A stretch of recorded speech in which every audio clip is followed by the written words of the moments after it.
Thank you, Mr. Secretary. Thank you, Mr. President, and good morning. Last night, on the order of the President of the United States and in support of a request from the Department of Justice, as the President said, the United States military conducted an apprehension mission in Caracas, Venezuela, to bring to justice two indicted persons, Nicolas and Cecilia Maduro. This operation, known as Operation Absolute Resolve, was discreet, precise, and conducted during the darkest hours of January 2nd and was the culmination of months of planning and rehearsal, an operation that, frankly, only the United States military could undertake. What I'd like to do this morning is talk to you through some of the preparation and the details without compromising any of our tactics, techniques, and procedures. There is always a chance that we'll be tasked to do this type of mission again. Our interagency work began months ago and built on decades of experience of integrating complex air, ground, space, and maritime operations. While the past 2 decades have honed the skills of our special operations forces, this particular mission required every component of our joint force, with soldiers, sailors, airmen, Marines, and Guardians working in unison with our intelligence agency partners and law enforcement teammates in an unprecedented operation. We leveraged our unmatched intelligence capabilities and our years of experience in hunting terrorists, and we could not have done this mission without the incredible work by various intelligence agencies, including the CIA, NSA, and NGA. We watched, we waited, we prepared, we remained patient and professional. This mission was meticulously planned, drawing lessons from decades of missions over the last many years, many missions over these last many years. This was an audacious operation that only the United States could do. It required the utmost of precision and integration within our joint force. And the word integration does not explain the sheer complexity of such a mission.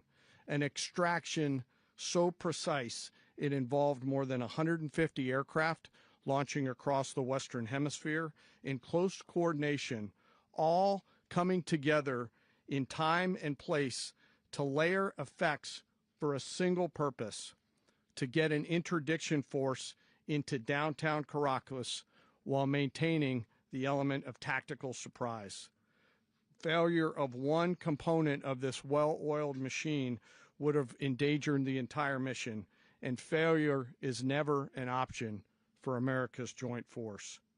Those in the air over Caracas last night were willing to give their lives for those on the ground and in the helicopters. Let me talk a little bit about the preparation. After months of work by our intelligence teammates to find Maduro and understand how he moved, where he lived, where he traveled, what he ate, what he wore, what were his pets. In early December, our force was set pending a series of aligned events. Key was choosing the right day to minimize the potential for civilian harm and maximize the element of surprise and minimize the harm to the indicted personnel so, as the President said, they could be brought to justice. And as the President said earlier today, weather in Venezuela is always a factor this time of the year. And over the weeks through Christmas and New Year's, the men and women of the United States military sat ready, patiently waiting for the right triggers to be met and the President to order us into action. Last night, the weather broke just enough, clearing a path that only the most skilled aviators in the world could maneuver through. Ocean, mountain, low cloud ceilings, but when tasked with a mission, this organization does not quit. At 10:46 p.m. Eastern Time last night, the President ordered the United States military to move forward with this mission. He said to us, and we appreciate it, Mr. President, good luck and Godspeed. And those words were transmitted to the entire joint force. Over the course of the night, aircraft began launching from 20 different bases on land and sea across the Western Hemisphere. In total, more than 150 aircraft, bombers, fighters, intelligence, reconnaissance, surveillance, rotary wing were in the air last night. Thousands and thousands of hours of experience were airborne. Our youngest crew member was 20, and our oldest crew member was 49, and there's simply no match for American military might. As the night began, the helicopters took off with the extraction force, which included law enforcement officers, and began their flight into Venezuela at 100 feet above the water. As they approached Venezuelan shores, the United States began layering different effects provided by Spacecom, Cybercom, and other members of the interagency to create a pathway. Overhead, those forces were protected by aircraft from the United States Marines, the United States Navy, the United States Air Force, and the Air National Guard.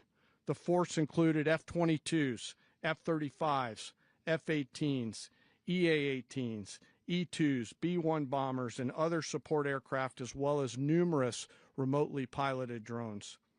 As the force began to approach Caracas, the Joint Air Component began dismantling and disabling the air defense systems in Venezuela, employing weapons to ensure the safe passage of the helicopters into the target area. The goal of our air component is, was, and always will be to protect the helicopters and the ground force and get them to the target and get them home.